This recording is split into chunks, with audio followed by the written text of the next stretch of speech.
Hey guys, কেমন আছো তোমরা সবাই? আশা করছি খুবই ভালো আছো, আমিও ভালো আছি। আর আজকের ব্লগটা একটা সুন্দর সকাল দিয়ে শুরু করলাম।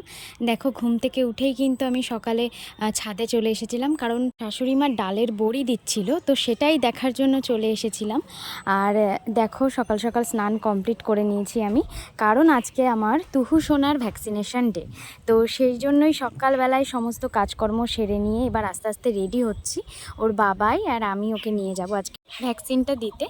আর বেশি দূর না হেলথ সেন্টার, আমাদের বাড়ি থেকে খুব কাছেই, আমরা হেঁটেই যাই সেখানে। তো দেখো, আমি এখন যে মিস্টটা ইউজ করলাম গুড ওয়াইফসের, জাস্ট ওয়াও, আমার ভীষণ পছন্দের একটা টোনার বলতে পারো। অনেকেই এটা ইউজ করে আমি জানি, আর যাদের পছন্দের খুব, তারা অবশ্যই কমেন্ট বক্সে কিন্তু জানিও। আর তারপরেই নিভিয়া সফটের এই ময়শ্চারাইজারটা একটু ইউজ করে নিলাম, এটা আমার ডেইলি রুটিন স্কিন কেয়ারের বলতে পারো।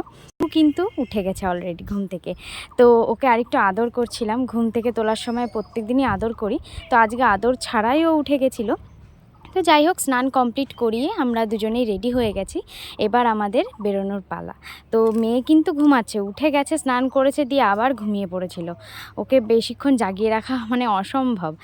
আর এই যে আমরা তিনজন কিন্তু চলে এসেছি, আর মোটামুটি ভ্যাকসিন কমপ্লিট ওর। ভেতরে যেহেতু ফোন অ্যালাউ নেই, যার জন্য দেখাতে পারলাম না। এখন এসেছি আমরা একটু মিষ্টি কিনতে, কারণ এই ইদানিং এত মিষ্টির প্রতি ক্রেভিংস জেগেছে, মানে মিষ্টি দই আর যে কোনো মিষ্টি, মানে খুব ভালো লাগে। আর এখানে এসেও দেখো, মেয়ের ঘুম একদম ভাঙেনি। ও রীতিমতো, আমরা দেখে যাচ্ছি কি মিষ্টি খাবো, কি করব, কি কিনবো, ও রীতিমতো ঘুমিয়েই যাচ্ছে। আমার লক্ষ্মী মা বাইরে বেরোলে একদম শান্তভাবে থাকে, আর অনেক বাচ্চাই জ্বালাতন করে, কিন্তু ও এখনও সেই রকম বড় হয়নি জ্বালাতন করার মতন। কিন্তু ও শান্তভাবে ঘুমিয়েই যাচ্ছে, একটু ওঠেনি সারাটা রাস্তা। তো যাই হোক, আমরা বাড়িতে চলে এসেছি, আর আজকের ভিডিওটা এখানেই এন্ড করছি। যদি ভালো লাগে অবশ্যই লাইক, কমেন্ট, শেয়ার করতে ভুলো না। তো দেখা হচ্ছে নেক্সট ভিডিওতে। টাটা।